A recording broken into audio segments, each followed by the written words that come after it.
सारा काम हमारा रे ऑप्टिक्स से हो रहा था, लेकिन वेव ऑप्टिक्स की जरूरत क्यों पड़ी? क्योंकि कुछ फेनोमेना हम लोगों को देखने मिल रहे थे। ठीक है। Light is a form of energy which travels through a medium in the form of, हाँ चलो बात जल्दी, बात नहीं है। दो टाइप की आपने वेव देखी हो, एक लॉन्गिट्यूडनल वेव, एक ट्रांसवर्स वेव। तो ये कौन सा वेव फॉर्म है? ट्रांसवर्स। क्यों ट्रांसवर्स? लॉन्गिट्यूडनल क्या होता है? इस डायरेक्शन में अगर वेव का मोशन हो रहा है ना, और उसके कंस्टिट्यूट पार्टिकल अगर उसके वर्टिकली ऐसे परपेंडिकुलर ऐसे मूव करे, तो वो कौन सी वेव कहलाती है? ट्रांसवर्स। और जिसमें वेव इधर जा रही है, उसके पार्टिकल भी ऐसे ऐसे मूव करे, तो वो क्या है? लॉन्गिट्यूडनल। एक लॉन्गिट्यूडनल का एग्जांपल दो। साउंड, है ना? तो ये सब कुछ है इसमें। अब देखो, अगर एक वेव है तो वेव का एक वेव फ्रंट होता है। वेव फ्रंट से क्या मतलब है कि अगर आप मान लो किसी तालाब के किनारे बैठे हुए हो, तो आप कुछ करो ना करो, एक काम जरूर करोगे। क्या करोगे? पत्थर मारोगे। जैसे ही आप पत्थर मारोगे तो ना आप एक पॉइंट ऑफ डिस्टरबेंस क्रिएट कर देते हो। जहां पे आपका पत्थर गिरा, पॉइंट ऑफ डिस्टर्बेंस, और वहां से क्या क्रिएट होना शुरू हो जाएंगी? वेव। अब आप ऐसे बैठे हो, आपको वेव का जो हिस्सा ऐसे आते हुए दिखाई दे रहा है ना अपनी तरफ, समझ लो छोटी मोटी लहर के जैसे, वही क्या है? Wave front.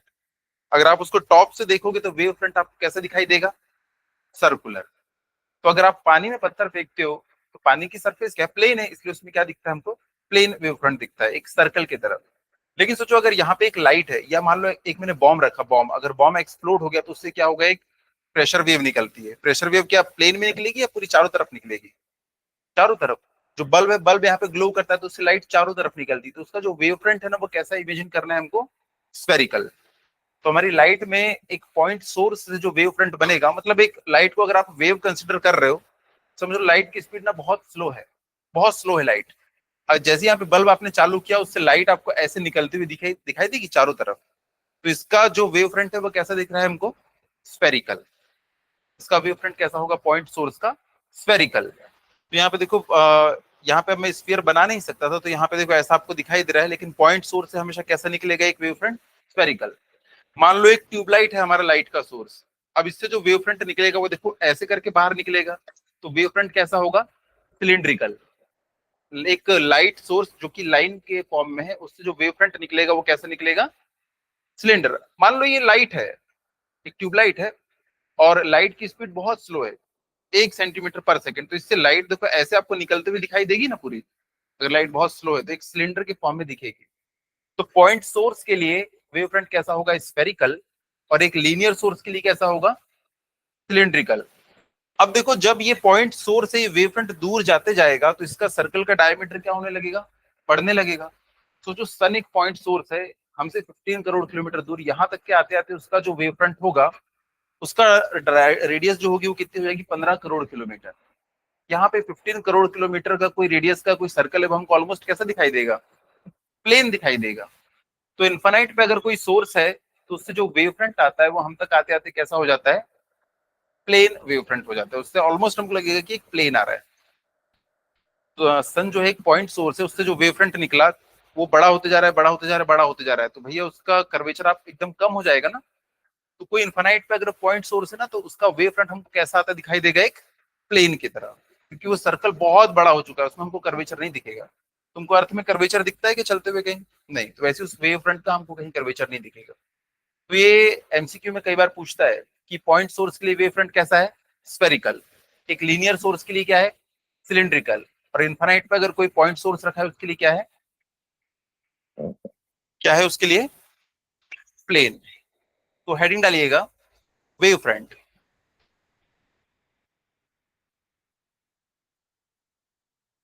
कभी कभी डेफिनेशन पूछता है, बहुत रेयरली है। तो आप चाहो तो इसको लिख सकते हो। A wavefront is defined as the continuous locus of those particles of medium which are vibrating in the same phase, in the same phase।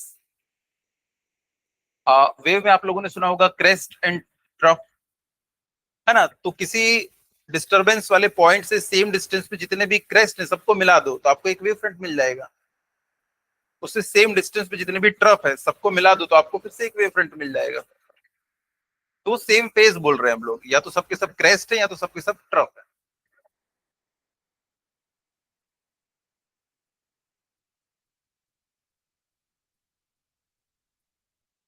इसमें फिर लिखिएगा नंबर 1 स्फेरिकल वेव फ्रंट, में डैश करके लिख देना फ्रॉम पॉइंट सोर्स। अगला cylindrical wave front from linear source. और third है प्लेन वेव फ्रंट। थर्ड है प्लेन वेव फ्रंट, उसमें लिख लीजिएगा point source at infinity. Point source at infinity.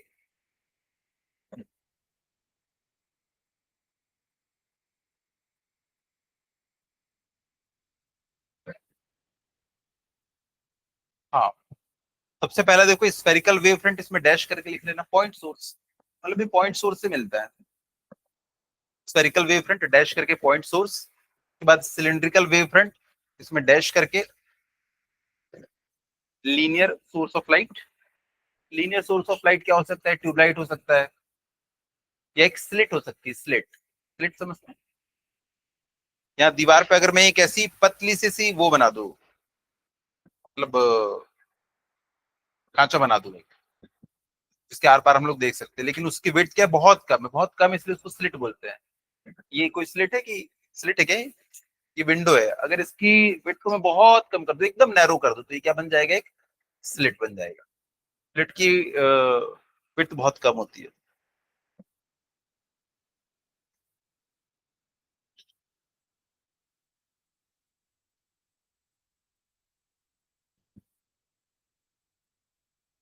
बनाना था।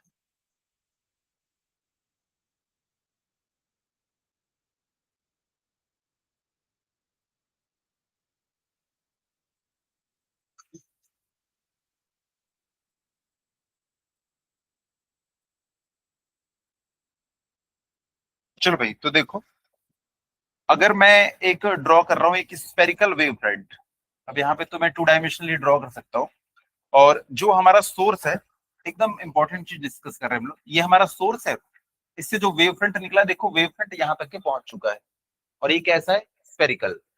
तो जो तुमने लाइट को जब वेव कंसिडर किया, तब ऐसा वेव फ्रंट निकला। सोचो अगर लाइट को तुमने पार्टिकल, या उसका जो रे नेचर था, जो हमने पिछला चैप्टर पढ़ा है, अगर इस सोर्स ऑफ लाइट, तो इससे लाइट कैसे निकलेगी? इसकी पहली रे इस डायरेक्शन में निकली, एक्चुअली सारे डायरेक्शन में निकली, कि मैंने इसमें से चार पांच ले लिया, एक इस डायरेक्शन में निकली, एक इस डायरेक्शन में निकली, एक इस डायरेक्शन में निकली, क्योंकि ये स्फीयर है तो एक इस डायरेक्शन में भी निकली। तो यहाँ पे एक खास बात देखो, जो रे ऑफ लाइट रहती है वो वेव फ्रंट के ऊपर कितना एंगल बनाती है? हमेशा 90 डिग्री। इस चीज को एकदम रट लेना, डेरिवेशन के समय यही काम आने वाला है हमारे, कि जो रे ऑफ लाइट होती है वो वेव फ्रंट के ऊपर हमेशा कैसी होती है? परपेंडिकुलर। ये देख लो, इधर भी 90 डिग्री, इधर भी 90 डिग्री, कहीं पे भी तुम ले लो 90 डिग्री, 90 डिग्री, इधर भी तुम ले लो, ये देखो यहाँ पे 90 डिग्री, यहाँ पे 90 डिग्री। तो angle between wave front end रे इज ऑलवेज 90 डिग्री, हमेशा हमेशा 90 डिग्री होगा। तो वहां पे उसमें जो मैंने यहाँ पे बीच में एरो एरो बनाए थे, वो सब क्या थे? कहाँ से आएगा वो? अच्छा, फिर से खोलना पड़ेगा। ये देखो, ये जो एरो बने हुए हैं, आप लोग भी ऐसा एरो बना लो।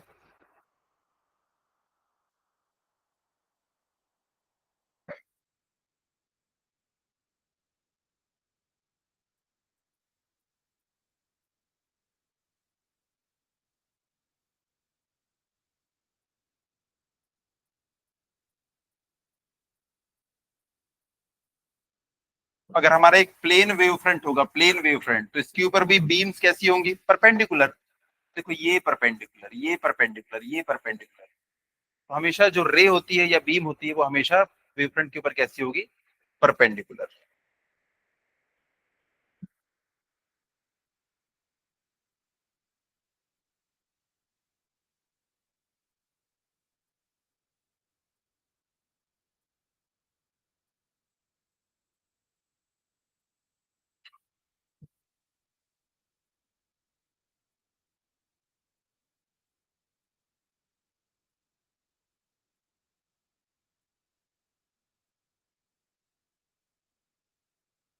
वही आ रहा है हमेशा।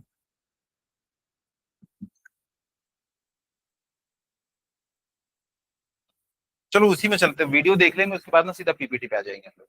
ठीक है।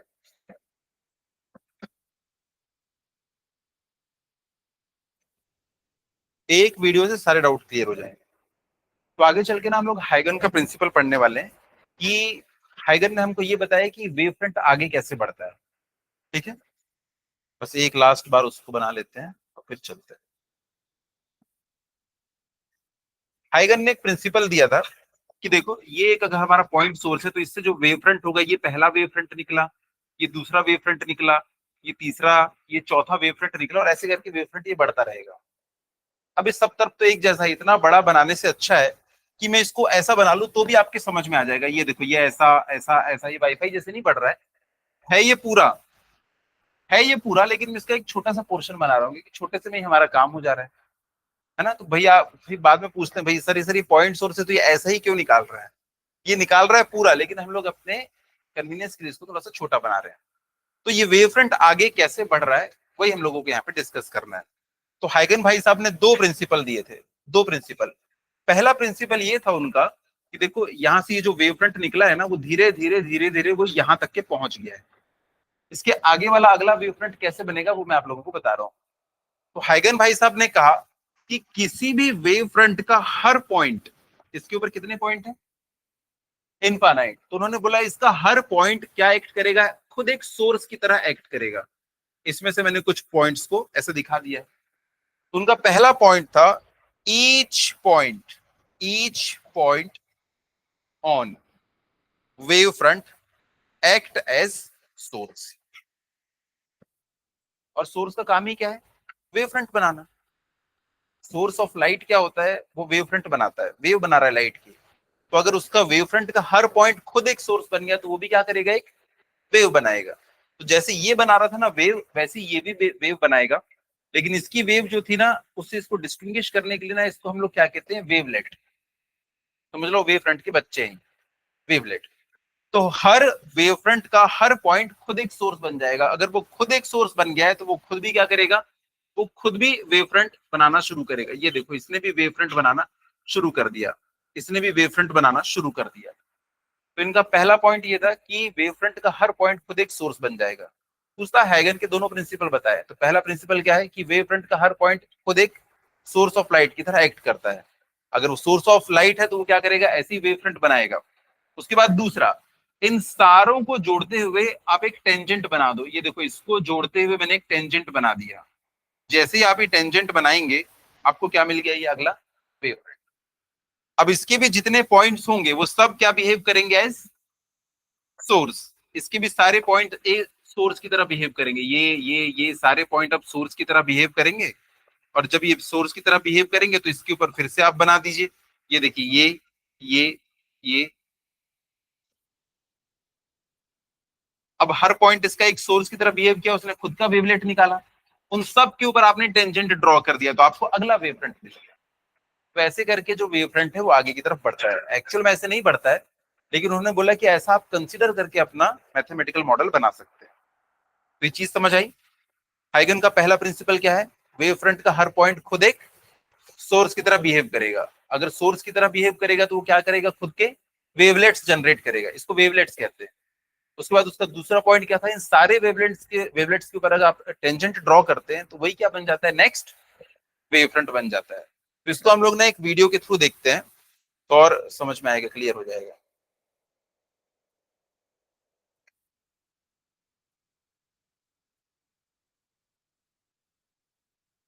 बस वही एक वीडियो है।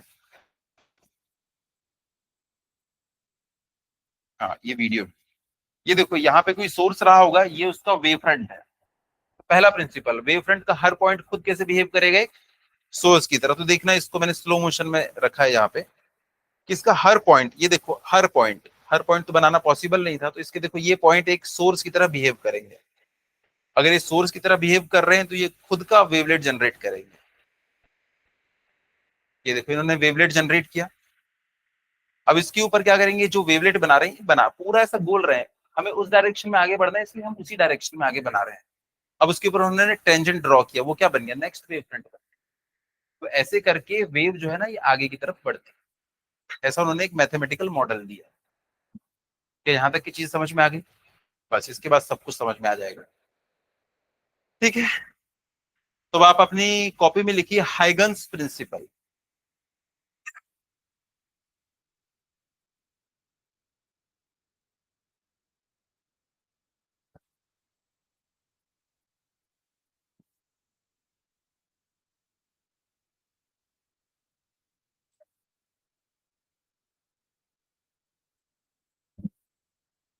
Huygen.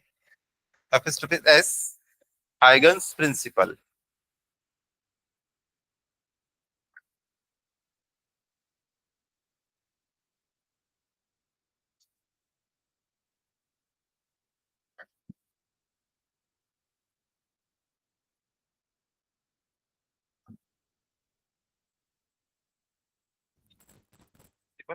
लिख लो दोनों प्रिंसिपल. प्रिंसिपल हाइगन का प्रिंसिपल क्या डिस्क्राइब करता है कि एक वेव फ्रंट प्रोपोगेट कैसे करता है, आगे कैसे बढ़ता है. तो उन्होंने दो पॉइंट दिए according to Huygens. Number one, इसका पहला प्रिंसिपल है every point on the given wavefront, जो भी गिवन है ना उसको प्राइमरी हम लोग वेव फ्रंट कहेंगे, acts as a fresh source of new disturbance called secondary wavelets which travel in all direction with the velocity of light in the medium.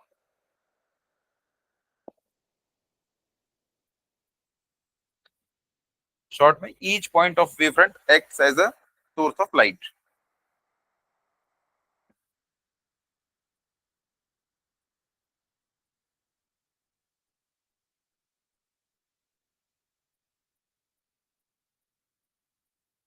अब हम लोग लाइट को वेव कंसिडर करके रिफ्लेक्शन और refraction का phenomena देखेंगे कि कैसे इसको आप एक्सप्लेन कर सकते हो कि रिफ्लेक्शन और रिफ्रैक्शन हो. रिफ्लेक्शन के दो लॉ हैं, क्या है? I इक्वल्स टू आर, और तीनों एक प्लेन पे होते हैं, इंसिडेंट रे, रिफ्लेक्टेड रे और नॉर्मल. ये दोनों चीज हो गई तो खत्म. रिफ्रैक्शन में हम लोग ने एक लॉ पढ़ा था, क्या लॉ था वो रिफ्रैक्शन में? Snell's law. अगर हमने वेव थ्योरी का इस्तेमाल करके स्नेल्स लॉ को प्रूव कर दिया, मतलब इसमें हमने इसको भी एक्सप्लेन कर दिया रिफ्रैक्शन को. एग्जाम में बहुत बार पूछता है इसके दोनों प्रिंसिपल. इसको एज इट इज नहीं रटना है, आपको समझना है और उसको अपने शब्दों में लिखना है.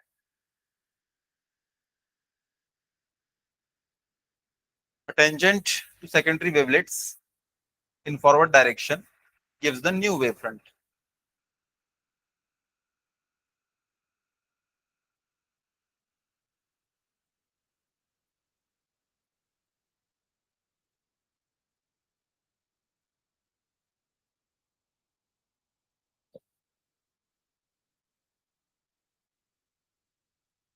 हो गया.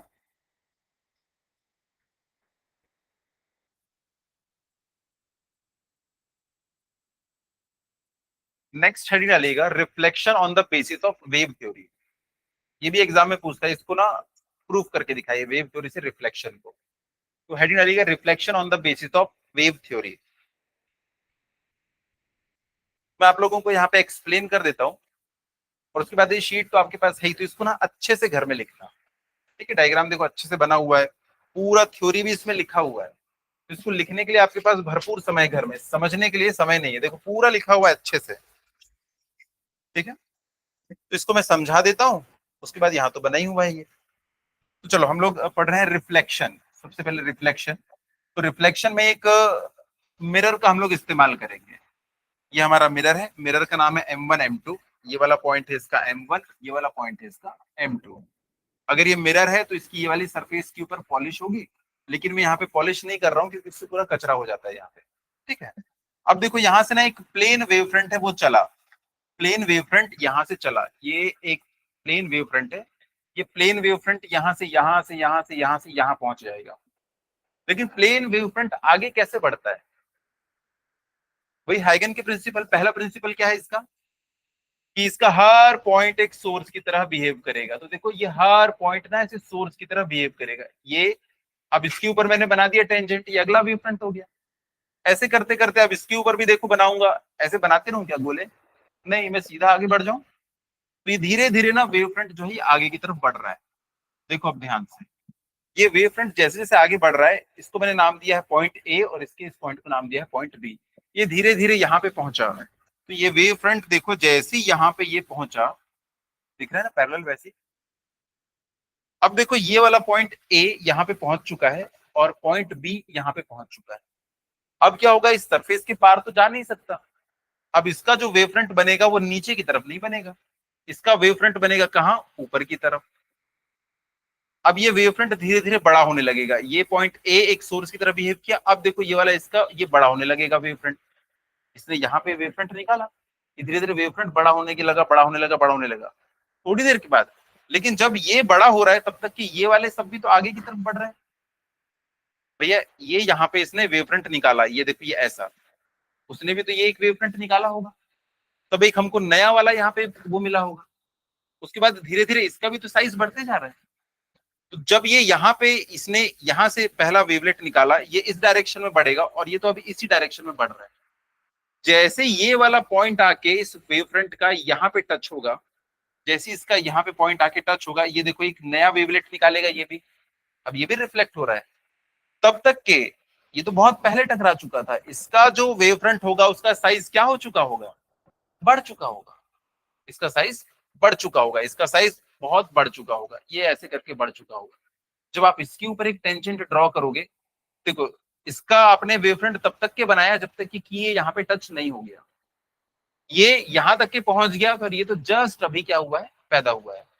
अब इसको भी आप मिलाते हुए क्या बनाओगे, एक टेंजेंट, इसको मिलाते हुए टेंजेंट, तो ये मिल गया आपको नया वेवफ्रंट। तो ये हमारा पुराना वेवफ्रंट था, इसका ये वाला हिस्सा पहले ही रिफ्लेक्ट हो गया था, और सबसे लास्ट में ये वाला हिस्सा जो है ये यहाँ पे आके टच हुआ है। तो मिरर पे पहला और आखिरी जो टच हुआ है, पहला वाला इतना बड़ा वेवफ्रंट बना चुका है, लास्ट वाला बस इतना ही बड़ा बनाया है। इन दोनों को मिलाते हुए आप एक टेंजेंट ड्रॉ करो, ये जो वेवफ्रंट है ना ये ऐसा आपको दिखेगा।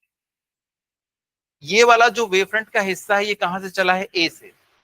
तो यहाँ पे कौन सा पॉइंट मिलेगा आपको, ए, इसको हम ए डैश नाम देंगे। ये वाला देखो आगे की तरफ बढ़ा है, यहां तक के पहुंचा है, यहाँ पे इसने अपना पॉइंट क्रिएट किया है, तो यहाँ पे हमको क्या मिलेगा, बी डैश। तो देखो आया ये ऐसे और पलट के जा रहा है ऐसे। कोई इंसान मान लो स्विमिंग पूल के उस तरफ खड़ा है, आपको जो उसकी इमेज दिखाई देगी वो उल्टी दिखाई देती है, सीधी दिखाई देती है, उल्टी दिखाई देती है ना। पेड़ अगर है तो पेड़ भी आपको ऐसा उल्टा दिखाई देगा। देखो ये वेवफ्रंट आया ऐसे और ऐसे चला गया। थोड़ा थोड़ा समझ में आया कि नहीं आया, फिर से बता देता हूँ कि हमने सबसे पहले एक प्लेन सरफेस ली, हमने सबसे पहले एक प्लेन सरफेस ली, उसके बाद इसके ऊपर एक वेवफ्रंट आके टकराया, ये कुछ इस तरीके से। इसका ये वाला पॉइंट है ए, ये वाला पॉइंट है बी।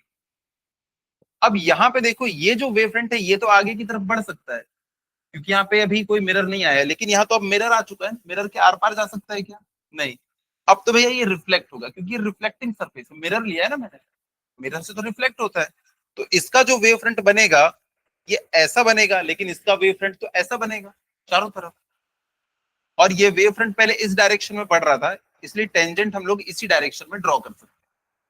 अब देखो धीरे धीरे धीरे धीरे ये जो है इसका, ये जब यहाँ पे जैसे ही टकराया था यहाँ से रिफ्लेक्ट हुआ, तो इसका वेव फ्रंट इस डायरेक्शन में बढ़ेगा। थोड़ी देर के बाद इसका वेव फ्रंट जो है ना वो बढ़ के इतना बड़ा हो गया, तब जाके ये यहाँ पे मिला, ये पॉइंट बी यहाँ पे जाके टच हुआ। जैसे ये पॉइंट बी यहाँ पे टच हुआ, इसने अपना पहला वाला वेवलेट जनरेट किया। तो फिर सारे के सारे आ रहे थे, सारे के सारे एक ही डायरेक्शन में बढ़ रहे थे, क्योंकि लाइट इसी डायरेक्शन में जा रही है। लेकिन जैसे रिफ्लेक्ट होंगे तो ये वाला पॉइंट पहले टच हुआ, तो ये पहले रिफ्लेक्ट हुआ, तो ये पहले उस डायरेक्शन में जाना शुरू करेगा। बाद में ये वाला पॉइंट यहाँ पहुंचा, अब ये रिफ्लेक्ट हो रहा है। तो पहले वाले का और आखिरी वाले का, इन दोनों को जैसे आप मिलाओगे तो आपको क्या मिलेगा, हाइगन सेकंड प्रिंसिपल, कि उसके ऊपर जो आप टेंजेंट ड्रॉ करते हो आपको क्या मिलता है, नया वेव फ्रंट। समझ में आया थोड़ा थोड़ा, पक्का। मैं देखता हूँ इसका अगर वीडियो होगा उसमें तो।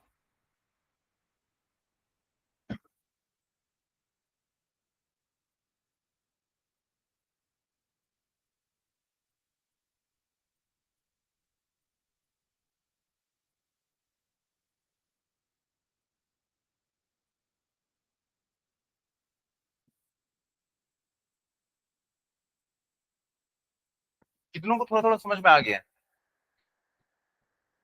हाँ चलो ऑलमोस्ट हो आ गया है समझ। तो इस तरीके से रिफ्लेक्शन का फेनोमेना हमने देखा, वहां पे हमको प्रूव करना है incident angle, angle of reflection और नॉर्मल तीनों एक ही प्लेन में और आई इक्वल्स टू आर, वो हम लोगों को प्रूव करना है। पिछली बार भी इतने टाइम लिया था कि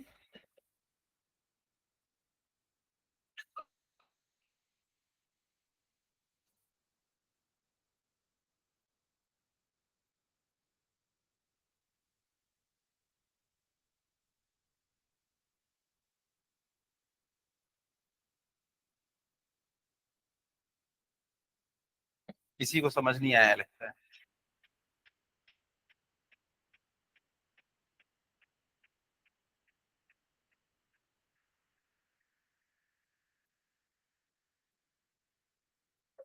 पिछली बार तुरंत चालू हो गया था ना।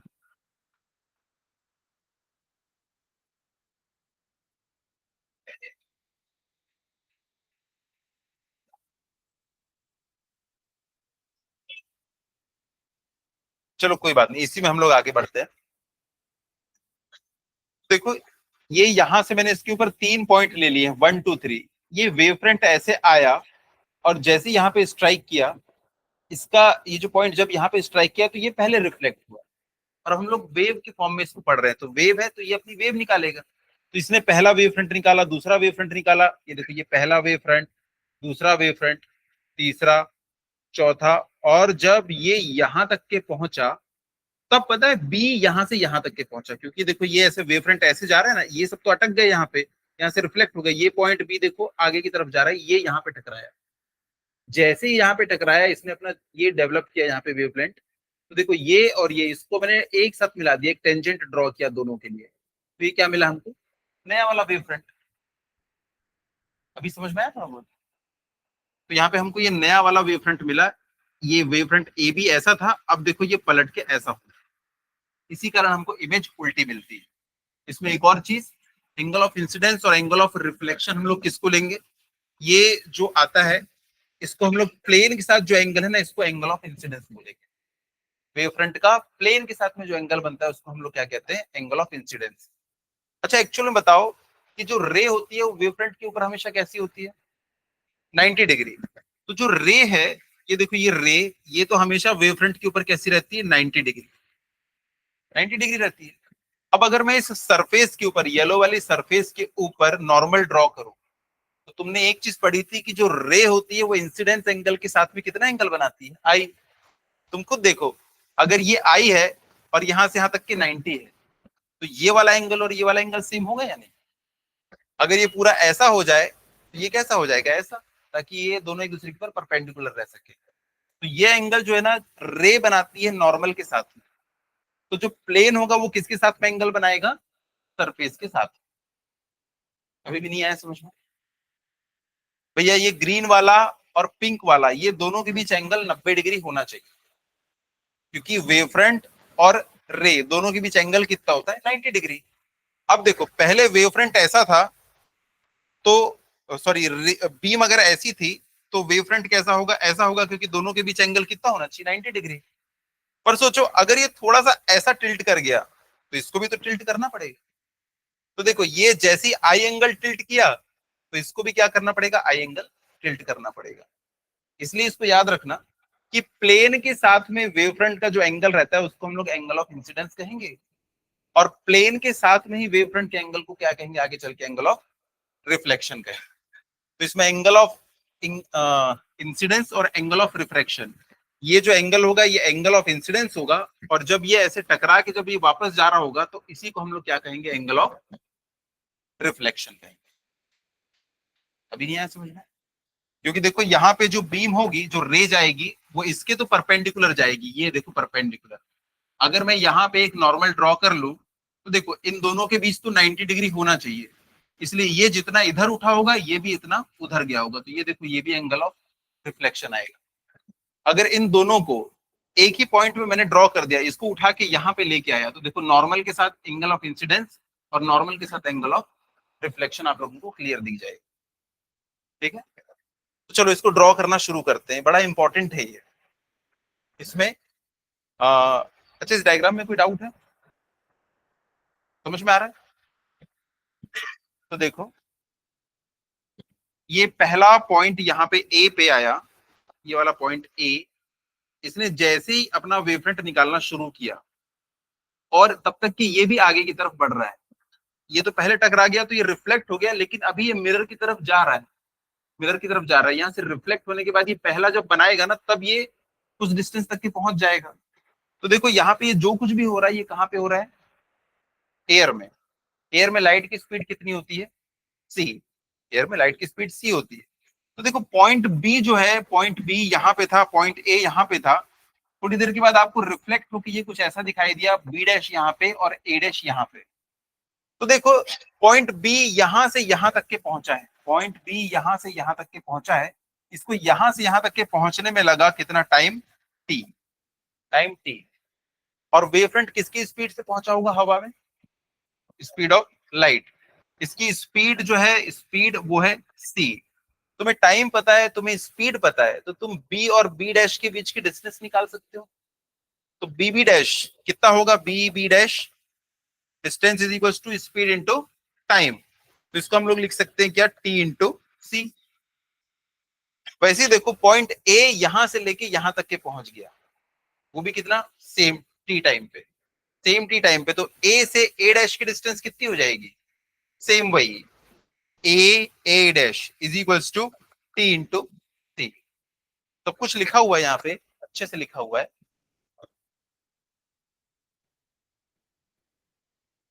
अब इस डायग्राम में देखो, बी बी डैश, बी से बी डैश की डिस्टेंस सी इंटू टी, क्योंकि टी टाइम पे इसने स्पीड ऑफ लाइट से डिस्टेंस को कवर किया है।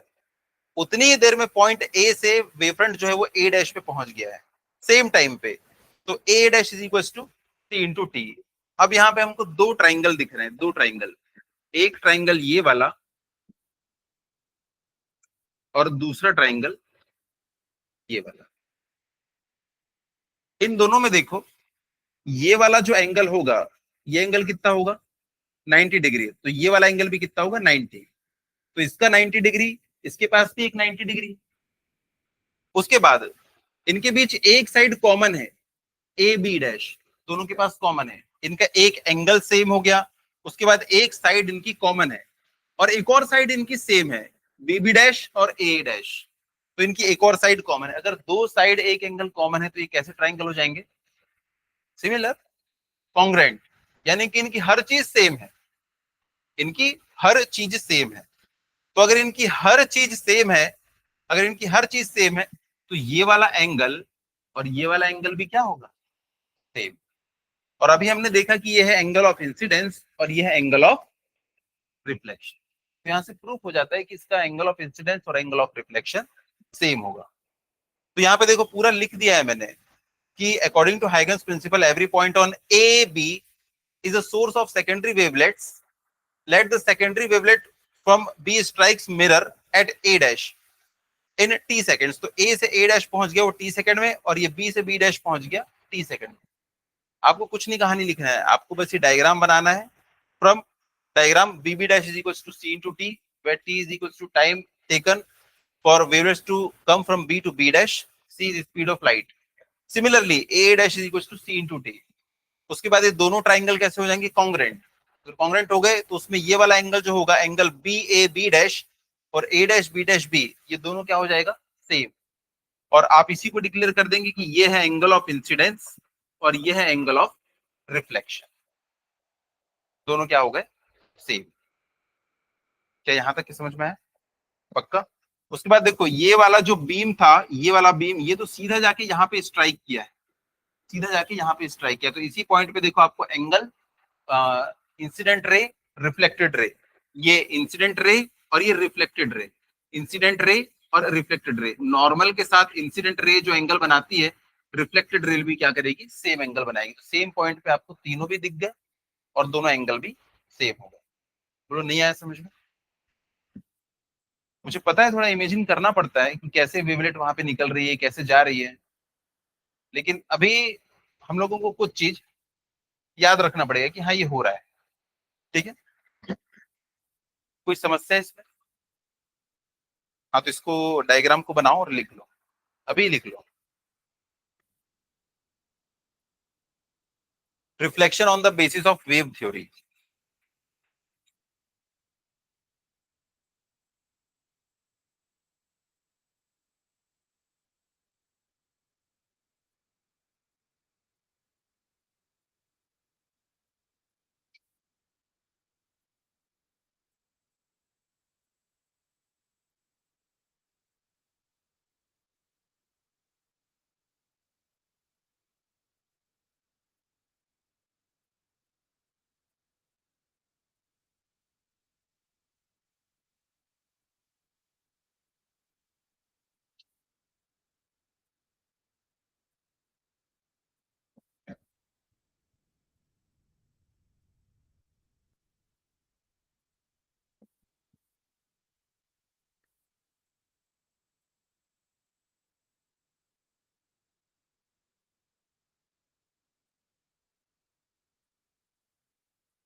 हाँ, डायग्राम बना के सीधे लिखो। Here distance b dash is equals to c into t. Here distance b dash is equals to c into t.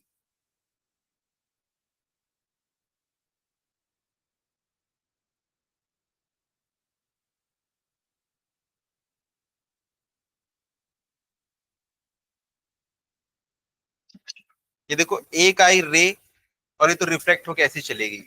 रे 2 आई इधर, रिफ्लेक्ट होके इधर। ये रे 3 आई रिफ्लेक्ट होके इधर। तो जो पहले नीचे था वो देखो इधर पे ऊपर हो गया है, और जो ऊपर में थी रे वो यहाँ पे नीचे हो गई है। इसलिए हम लोगों को इमेज उल्टी दिखाई देती है जब आप स्विमिंग पूल में, नदी में देखोगे किनारे किसी के। Here distance b dash is equals to c into t and a dash is equals to c into t. क्यों? क्योंकि सेम टाइम पे उन्होंने सेम डिस्टेंस ट्रेवल किया।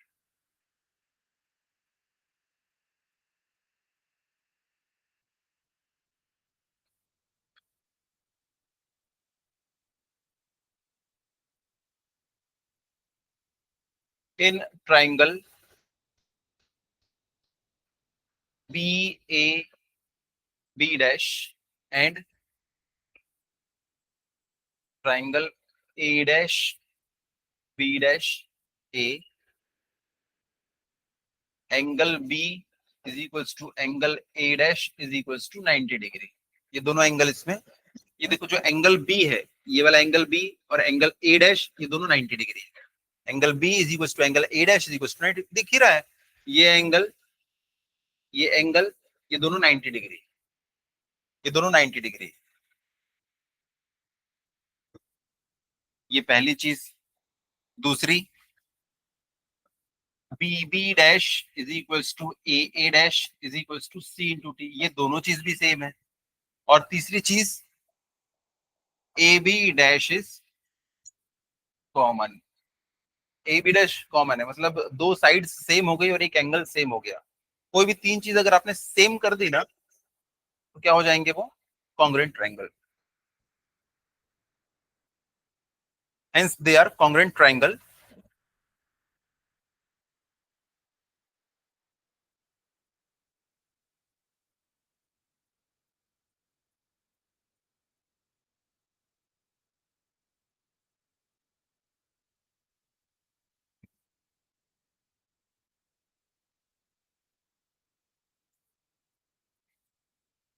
Hence, angle A will be equal to angle B dash, or I is equals to R, or I is equals to R.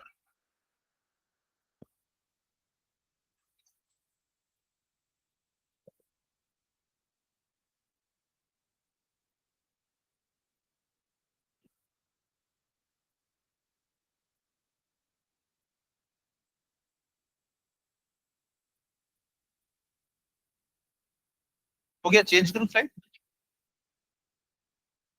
खत्म, वहीं पे I is equals to R, यही हमको देखना।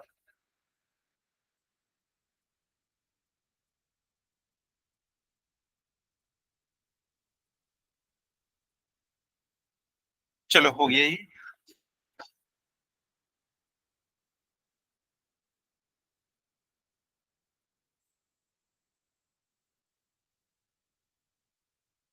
इसके बाद नेक्स्ट है refraction on the basis of wave theory. Refraction on the basis of wave theory.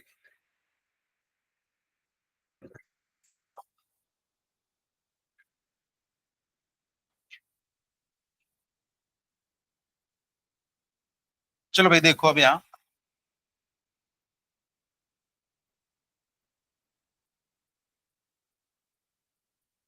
देखो भाई पॉइंट ए है इधर और इधर है पॉइंट पी। ऊपर में कोई मीडियम जिसका म्यू 1 है और यहाँ पे कोई मीडियम जिसका म्यू 2 है। हो सकता है हवा हो सकता है कुछ और, हो सकता है पानी के अंदर कांच डूबा हो, इसलिए मैंने उसको म्यू 1 ले लिया है, इसको म्यू 2 ले लिया है। अगर ये मीडियम म्यू 1 है तो यहाँ पे स्पीड ऑफ लाइट है v1 और यहाँ पे स्पीड ऑफ लाइट है v2। अगर हवा होगी तो वो c हो जाएगा, पर अभी हमें नहीं पता है तो हमने उसको v1 ले लिया और यहाँ पे v2। अब तुम देखो कि ये ऑप्टिकली डेंस मीडियम है, ऑप्टिकली डेंस मीडियम है, तो यहाँ पे स्पीड ऑफ लाइट क्या हो जाएगी, कम हो जाएगी। तो देखो टी टाइम पे ये जो होगा वो यहां से लेके यहां तक के पहुंच पाएगा, लेकिन उसी समय में ये ज्यादा डिस्टेंस ट्रेवल कर लेगा। मानते हो ना इस बात को? कि भैया ये तो रिलेटिवली रेयर मीडियम में है, तो ये यहां से जब यहां तक के पहुंचेगा तब बेचारा ये यहां से सिर्फ यहां तक के पहुंच पाएगा। इसको समझाने के लिए और थोड़ा सा पीछे बना देता हूं, ताकि ये देखो बहुत ही स्लो है ये।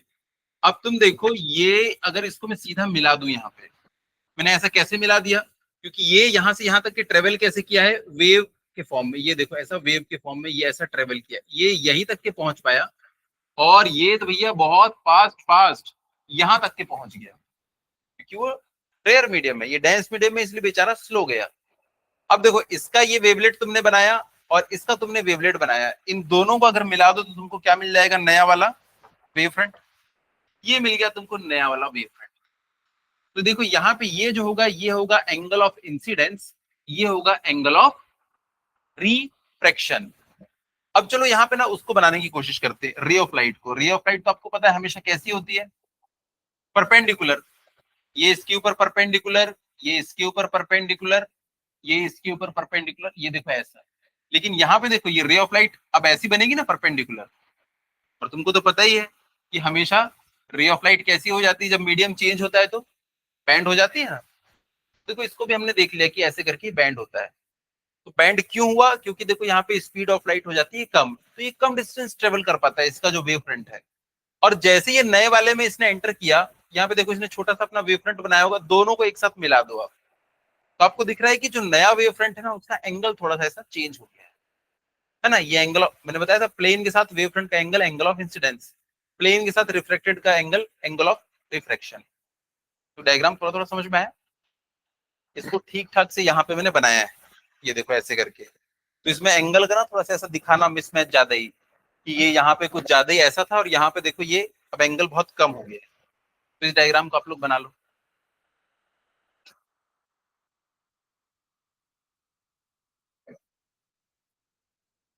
अरे कोई मुश्किल चीज नहीं है, बहुत आसान है।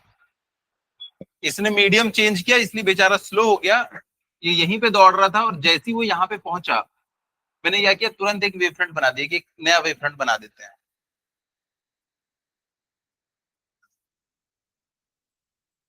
टॉपिक का नाम है refraction on the basis of wave theory. आप लोगों को ये डायग्राम बनाना है। देखो ऐसे बनाना, सुनो मैं बता रहा हूँ। सबसे पहले ना ये व्हाइट वाली लाइन बना लेना, और उसके बाद तीन ऐसी पैरेलल लाइंस दिखा देना। अब ऐसा बनाना कि इनके ऊपर परपेंडिकुलर रहे। उसके बाद लाइंस को ना ऐसे बैंड कर देना,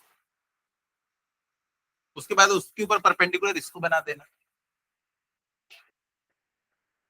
पहले ये पर्पल लाइन बनाना, उसके बाद उसके ऊपर उसको परपेंडिकुलर। या आप उल्टा भी कर सकते हो, इसको 45 डिग्री पे बनाओ और इसको 30 डिग्री पे बनाओ। देखो पहले एक ये व्हाइट वाली लाइन बनाओ, उसके बाद ना इसको ऐसा ज्यादा एंगल पे बनाओ और इसको ऐसा कम एंगल पे बनाओ, खत्म। इसका ज्यादा एंगल और इसका कम एंगल दिखाना है।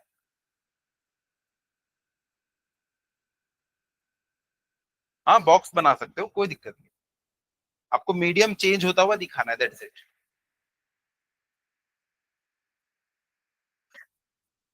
चलो मैं बना रहा हूँ, मेरे साथ साथ बना लो। बक्सा बना लियो तो बक्सा।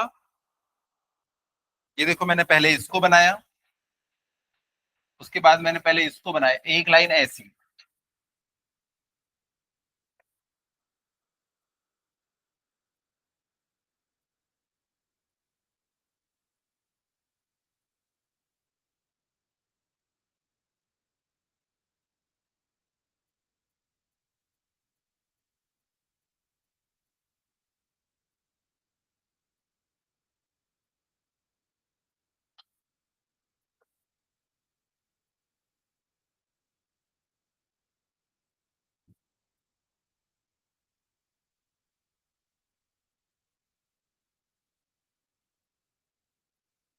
इसको दिखाएंगे एंगल ऑफ इंसिडेंस और इसको दिखाएंगे एंगल ऑफ रिफ्रैक्शन। दिखाओ, आई और आर दिखाइए।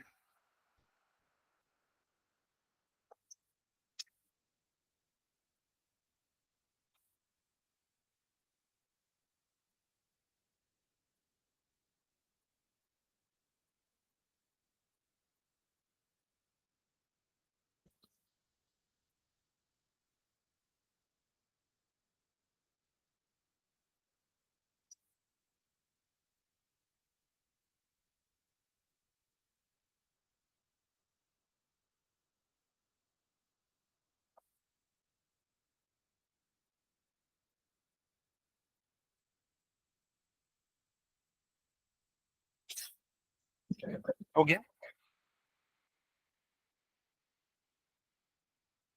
चलो भाई डेफिनेशन से बताओ, what is mu, what is mu. हाँ, रिफ्रैक्टिव इंडेक्स किसका रेशियो रहता है ये, सी बाई वी। अगर मैं बोलूं रिफ्रैक्टिव इंडेक्स ऑफ मीडियम 1, तो सी बाई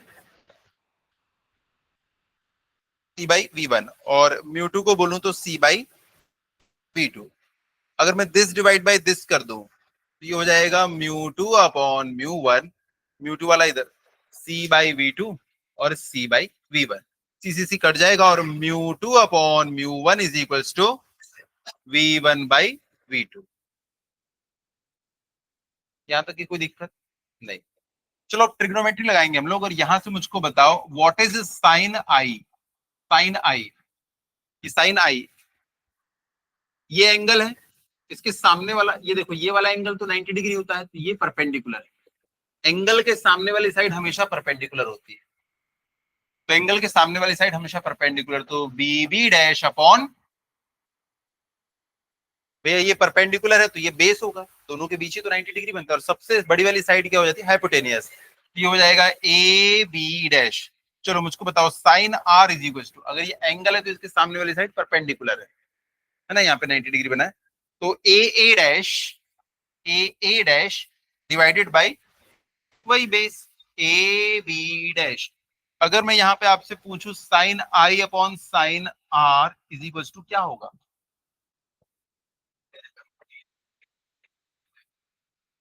क्या हो जाएगा, B B dash upon A A dash, B B dash upon A dash. यहां तक के कोई शक,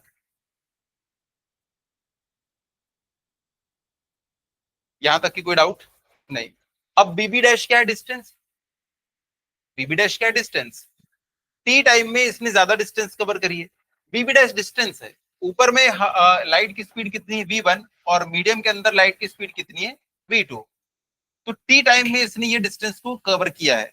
तो डिस्टेंस इज इक्वल टू हमेशा क्या होता है, B B dash is equal to, distance is equal to speed into time. Same time पे इसने डिस्टेंस को कम कवर किया है, क्योंकि इसके अंदर स्पीड क्या है, कम है। तो ए ए डैश जो होगा वो भी तो क्या होगा, स्पीड इनटू टाइम।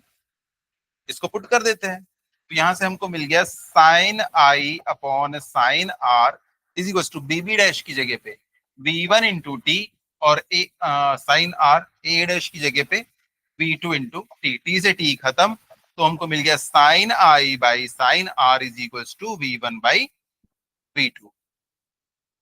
ये है इक्वेशन नंबर 1, और ये है इक्वेशन नंबर 2। 1 और 2 से हमको पता चला sine I by sine R is equals to mu two by mu one. Mu one को इधर ले गए तो ये बन गया साइन आई के साथ, और म्यू टू को उधर ले गए तो ये बन गया, ये देखा देखा सा लग रहा है क्या, तो स्नेल्स लॉ। तो हमने वेव थ्योरी का इस्तेमाल करके स्नेल्स लॉ को भी प्रूव कर दिया, तो हमने रिफ्लेक्शन को भी प्रूव कर दिया। ठीक है, क्या हुआ, अच्छा नहीं लगा क्या, अच्छा लगा ना। तो चलो भाई एक बार मेरे साथ साथ प्रूव करते जाओ। ये बनाया हमने, ये बनाया, उसके बाद ये ये ये ये था आई, ये था आर, ये था ए, ये था बी, ये था बी डैश, ये था ए डैश। आपको पता है ये वाला एंगल होगा कितना, 90 डिग्री, ये वाला एंगल होगा कितना, 90 डिग्री। यहाँ पे है मीडियम म्यू वन, इसमें वेलोसिटी है V1, यहाँ पे है मीडियम म्यू टू, यहाँ पे है वेलोसिटी V2। तो सबसे पहली चीज लिखिए B B dash is equal to, B B dash क्या हो जाएगा, V2 into T, speed into time. वैसे ही A dash is equal to speed into time, ये हमने पहले ही निकाल के रख लिया। भैया बी से बी डैश, वेव फ्रंट ने ये डिस्टेंस कवर किया है, डिस्टेंस क्या होता है, स्पीड इंटू टाइम। हमने लिया है ये अलग मीडियम है, मीडियम नंबर 1, तो वहां पे म्यू वन, वहां पे V1, तो वहां पे स्पीड है V1, तो टी टाइम में वो कितनी डिस्टेंस कवर करेगा, कितनी। मैंने उल्टा लिख दिया क्या, यहाँ पे मैंने उल्टा लिख दिया, यहाँ पे होगा V1 और यहाँ पे होगा V2, वही देख रहे थे क्या? तो बी बी डैश, बी से बी डैश, ये मीडियम नंबर 1 है, तो यहाँ पे स्पीड थी v1 और टाइम लिया उसने t। सेम टाइम पे इसने ये डिस्टेंस को कवर किया है, सेम टाइम बोला तो t सेम ले लो, स्पीड ये, तो a डैश की वैल्यू आ गई। इसमें कोई दिक्कत नहीं। उसके बाद from definition, from definition mu is equals to c by v, therefore म्यू1 is equals to c by v1 and म्यू2 is equals to c by v2। और म्यू2 बाई म्यू1 is equals to v1 by v2। कैसे आया, उसको divide किया तो अपने आप आ जाएगा v1 बाई v2, c से c कट जाएगा और v1 बाई v2 आ जाएगा। ठीक।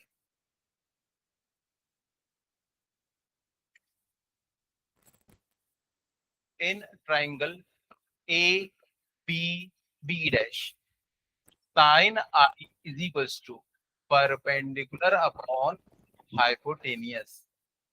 In triangle A dash A B dash sine R is equals to A dash upon A B dash, therefore sine I by sine R is equals to A B dash cut जाएगा और बच जाएगा B B dash upon A dash. रख के आप लोग cut करके दिखा देना। फिर बी बी डैश की वैल्यू रखेंगे, ए डैश की वैल्यू रखेंगे, तो और sine I by sine R is equals to v1 into T upon v2 into T. अगर कभी डाउट हो v1 आएगा ऊपर की v2 आएगा ऊपर, तो भैया म्यू की वैल्यू तो हमेशा 1 से ज्यादा होती है ना, तो ऊपर ज्यादा स्पीड आएगी, नीचे कम स्पीड आएगी। यही बन जाएगा sine I by sine R is equals to v1 by v2 और sine I by sine R is equals to म्यू2 बाई म्यू1। ये कहां से, ये 1 से मिला हमको, ये 1 था, तो यहां से म्यू1 sine I is equals to म्यू2 साइन आर, स्नेल्स लॉ।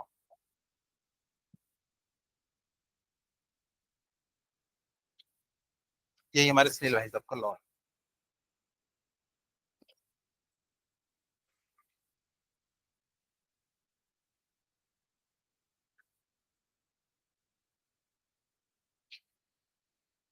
तुमने रिफ्लेक्शन को प्रूव कर लिया, रिफ्रैक्शन को प्रूव कर लिया, इसको वेव कंसीडर करके।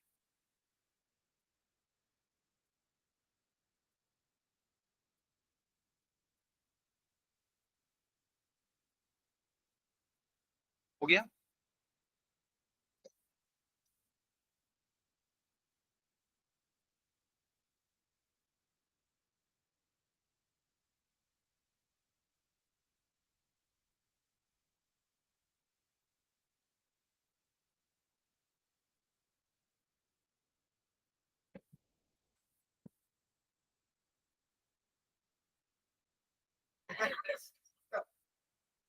हाँ बस 2 मिनट और लगेगा, उसके बाद हम लोग जा सकते हैं। कि वेव फ्रंट अलग अलग इंस्ट्रूमेंट पे कैसे बिहेव करता है। देखो ध्यान से देखो, चलो यहाँ पे देखो, सारी चीजें यहाँ पे समझ में आ जाएंगी कि मैंने एक लेंस रखा है, मैंने एक लेंस रखा है ये वाला, और एक लेंस रखा है मैंने ये वाला। देखो अब इसके ऊपर एक प्लेन वेव फ्रंट आ रहा है, ये देखो ये प्लेन वेव फ्रंट ऐसे करके आया, ये यहां तक के पहुंच गया। ये वाला वेव फ्रंट जब यहां से यहां तक के पहुंच गया, चलो देखो ध्यान से, इसका ये वाला जो पॉइंट है उसको ग्लास के अंदर ट्रेवल करना है, तो बेचारा जब यहां से लेके यहां तक के पहुंचा होगा, क्या लगता है ये वाला पॉइंट भी सेम यहां से यहां तक के पहुंचा होगा? नहीं, यहाँ तो बहुत स्पीड में गया। हाँ यहाँ थोड़ी देर के लिए स्लो हुआ, लेकिन फिर बहुत स्पीड में गया, तो ये वाला पॉइंट यहाँ पहुंच चुका होगा। वैसे ये वाला पॉइंट भी यहाँ पे पहुंच चुका होगा।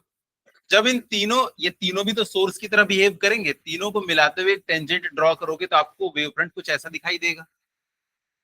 अब देखो ये और ये, इसके ऊपर जब टेंजेंट ड्रॉ करोगे ना तो टेंजेंट ऐसा मिलेगा, अगला वाला इससे छोटा, अगला वाला इससे छोटा, ऐसे करते करते करते करते करते आप यहाँ पहुंच जाओ।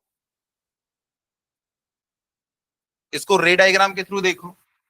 अगर ये रे ऐसी है, देखो इसके ऊपर भी परपेंडिकुलर, इसके ऊपर भी परपेंडिकुलर, क्योंकि वेव फ्रंट के ऊपर परपेंडिकुलर।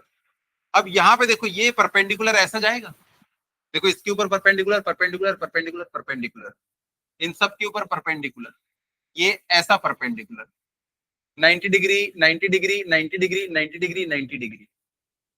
और रे डायग्राम से अगर आप समझोगे तो ऐसे ही होता है, ये इसको कन्वर्ज कर देता है। और अगर आप इसको वेव के थ्रू समझोगे तो देखो ये ऐसे करके इसमें ये कन्वर्ज होता है।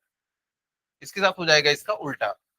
अगर कोई प्लेन वेव फ्रंट आके यहाँ पे ऐसा टकराया, यहाँ पे अगर उसने स्ट्राइक किया, तो देखो ये वाला तो बेचारा जब यहां तक के पहुंचेगा और ये वाला जब यहां तक के पहुंचेगा, तो बीच वाला पॉइंट तो यहां कहीं पहुंच जाएगा। तो इसका वेव फ्रंट बनेगा ऐसा।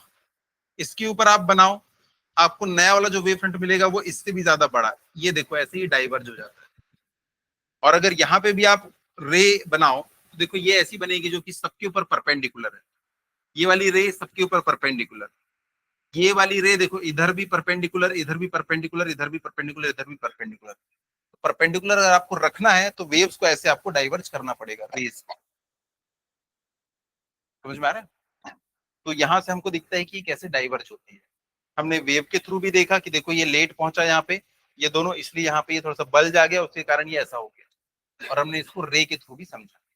ठीक, वैसे सेम मिरर के साथ होगा। अगर हमने यहाँ पे एक ऐसा मिरर रखा है, कौन सा मिरर है ये? Concave mirror. इसके सामने सेम एक वेव फ्रंट गया, प्लेन वेव फ्रंट जाके उसने ऐसा स्ट्राइक किया, ये वेव फ्रंट।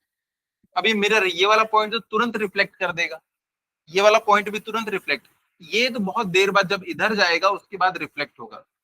ये रिफ्लेक्ट होके पता है यहाँ तक के पहुंच गए, ये रिफ्लेक्ट होके यहाँ तक के पहुंच गए, तब जाके ये यहाँ पे अभी रिफ्लेक्ट हुआ है। इसको जब आप ऐसा करोगे तब आपको एक नया वेव फ्रंट मिलेगा। वैसे ही कॉन्वेक्स वाला होगा, कॉन्वेक्स वाला नेक्स्ट क्लास में हम लोग देख लेंगे। समझ में नहीं आ रही चीज, बाउंस बैक कर रही है। हाँ मिरर वाला ठीक है, इससे ही हम लोग अगली क्लास को शुरू कर लेंगे। ठीक है, चीजें थोड़ी सी कॉम्प्लिकेटेड होती है लेकिन दो चार बार यूज करने पे ना फिर चीजें समझ में आने लगती है। ठीक है, चलो भागो फिर इसको नेक्स्ट क्लास में लोग कंटिन्यू करते हैं।